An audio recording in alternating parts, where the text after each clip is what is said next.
On this day in 1971, the deadliest prison uprising in U.S. history ended in bloodshed.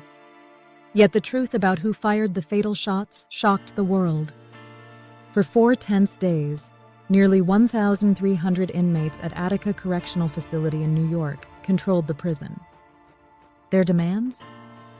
Better living conditions, basic medical care, fair treatment, and an end to racial discrimination. At the time, Attica was overcrowded, filthy, and inhumane, sparking desperation that boiled over into rebellion. The uprising began on September 9th when prisoners seized control of much of the facility, taking 42 staff members hostage. Inmates quickly organized a committee, led by L.D. Barkley, to negotiate. They drew national attention by inviting journalists, lawyers, and even civil rights activists like Bobby Seale to witness their demands.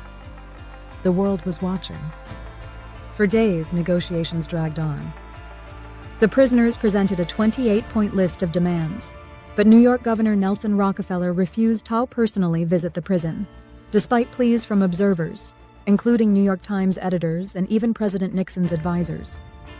Tensions grew. Then, on the morning of September 13th, the state launched a full-scale assault. Hundreds of armed troopers and corrections officers stormed the yard, dropping tear gas from helicopters before opening fire with rifles and shotguns. In just 15 minutes, at least 39 people, 29 prisoners, and 10 hostages were dead. Another 89 were wounded. Many of the hostages were killed by state gunfire, though officials initially blamed the prisoners. The Attica Massacre shocked America.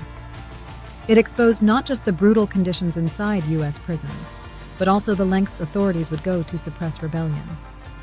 Survivors carried the scars for life, and the name Attica became a rallying cry for prison reform and human rights.